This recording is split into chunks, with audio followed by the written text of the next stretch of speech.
बंगाल में इलेक्शन बस कुछ ही हफ्तों में होने वाला है और लगभग 7 करोड़ बंगालीज अपना वोट देंगे और बंगाल के लिए एक सीएम चूज करेंगे। अब सवाल यह है कि ये 7 करोड़ लोग क्यों और किसको अपना वोट देंगे।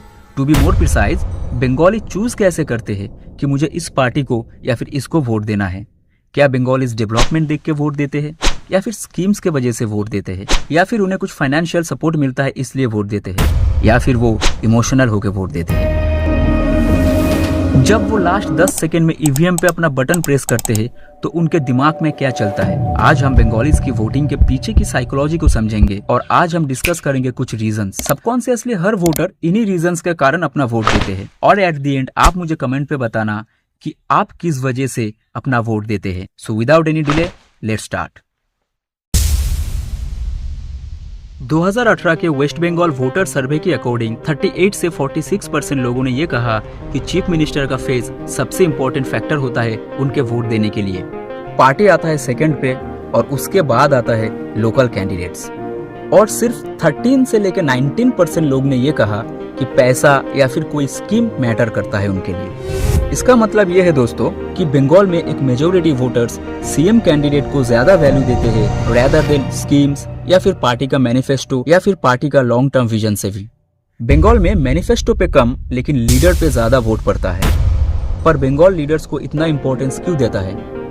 क्योंकि बंगाल में लीडरशिप एक सीएम या फिर मुख्यमंत्री नहीं होता है। बंगाल में एक लीडर एक सिंबल भी होता है। जैसे अगर हम ज्योति बसु की बात करें तो वो एक आइडियोलॉजी स्टेबिलिटी का सिंबल थे और अभी ममता बनर्जी रेजिस्टेंस और स्ट्रीट फाइटर का एक सिंबल है। बंगाली वोटर्स को ये फील होना चाहिए कि ये इंसान मेरा रिप्रेजेंटेशन करता है। दोस्तों बंगाल के लिए पॉलिसी सिर्फ फाइल्स में होती है, लीडर इमोशन पे होता है और दोस्तों ब्रेन इमोशन पे ही रिएक्ट करता है। एंड दैट्स वाई बंगाल पे 38 से लेकर 46% जो कि एक मेजोरिटी हिस्सा है वो सिर्फ और सिर्फ लीडर्स को देख के वोट करते हैं, ना कि उनके पार्टी के पॉलिसी, मैनिफेस्टो या फिर लॉन्ग टर्म विजन। बंगाल में पॉलिटिक्स सिर्फ चॉइस नहीं होती है, ये एक आइडेंटिटी भी होती है और इसमें कुछ की फैक्टर्स भी होते हैं, जैसे कि फैमिली का लीनिंग। फैमिली का झुकाव जिस पार्टी के तरफ हो, चांसेस ये होते हैं कि फैमिली का हर मेंबर उसी पार्टी के प्रति लॉयल होते हैं। उसके बाद सेकंड फैक्टर आता है पारा का एनवायरनमेंट। पारा यानी मोहल्ला। तो एक मोहल्ले में जिस पर्टिकुलर पार्टी का झुकाव ज्यादा होगा, ये नेचुरल है कि उस मोहल्ले का सारा लोग यानी कि उस पारा का पूरा लोग उसी पार्टी को सपोर्ट करते होंगे। और एक सबसे बड़ी फैक्टर आता है कि स्टूडेंट पॉलिटिक्स बैकग्राउंड। जैसे कि बंगाल में जब भी आप क्लास 12 पास करते हैं और कॉलेज में एंट्री करते हैं तो आपके लिए पॉलिटिक्स में आने का डायरेक्ट एक रास्ता खुल जाता है स्टूडेंट्स पॉलिटिकल ग्रुप के द्वारा। मुझे नहीं पता ये हर स्टेट में ऐसा होता है कि नहीं। अगर आपके स्टेट में होता है तो आपका नाम और आपका स्टेट का नाम भी बता देना और ये भी बता देना कि आपके कॉलेज में भी ये अपॉर्चुनिटी आपको मिलता है कि आप स्टूडेंट लाइफ से ही डायरेक्ट अपने नेशनल या फिर स्टेट पॉलिटिक्स में इन्वॉल्व होते हो। तो अब टॉपिक पे आते हैं गाइस। बंगाल में क्या होता है, कई बार पार्टी प्रेफरेंस कॉन्शियसली चूज नहीं होती है, वो अपब्रिंगिंग से आता है और जब ये आइडेंटिटी बन जाती है तो उसको चेंज करना मतलब खुद को चैलेंज करना होता है। इसीलिए बंगाल में लॉयल्टी काफी स्ट्रांग है। तो अब सवाल ये है कि अगर बंगाल का वोट बैंक लॉयल है तो चेंज कब आता है, ये हम किसी और वीडियो में डिस्कस करेंगे और उस ब्रेकडाउन को देखने के लिए अभी सब्सक्राइब कीजिए। मेरा आखिरी पॉइंट है स्ट्रॉन्ग पर्सनालिटी बायस।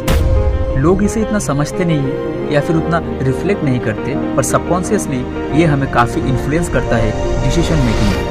ह्यूमन ब्रेन को अनसर्टेनिटी पसंद नहीं है, जैसे कि job stress, economic pressure, cultural tension, और ऐसे टाइम में ब्रेन क्लैरिटी ढूंढता है और इसीलिए स्ट्रॉन्ग, कॉन्फिडेंट, कॉम्बैटिव लीडर ही अट्रैक्टिव लगता है। चाहे वो लीडर को डिटेल पॉलिसी पता हो या ना हो, सर्टेनिटी सिक्योर फील कराता है और बंगाल हिस्टोरिकली स्ट्रॉन्ग पर्सनालिटी से इन्फ्लुएंस होता आ रहा है। अब कुछ डायरेक्ट सवाल आपसे। लास्ट टाइम जब आपने वोट किया था, क्या तुमने मैनिफेस्टो पढ़ा था या तुमने डिसाइड किया था बेस्ड ऑन ट्रस्ट?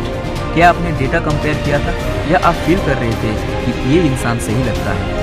बंगाल के वोटर काफ़ी इंटेलिजेंट है, लेकिन इंटेलिजेंस भी इमोशन से फ्री नहीं होती। इसीलिए नेक्स्ट टाइम जब इलेक्शन आए, ये मत देखना कि सिर्फ कौन जीता, ये देखना कि मैंने किसको वोट दिया और मेरे दिमाग में उस वक्त क्या चल रहा था। क्योंकि बंगाल में इलेक्शन सिर्फ पॉलिटिकल इवेंट नहीं होता है, वो एक साइकोलॉजिकल इवेंट भी होता है। और तुम उसका सेंटर हो। मिलते हैं मेरे नेक्स्ट वीडियो में, तब तक जय हिंद।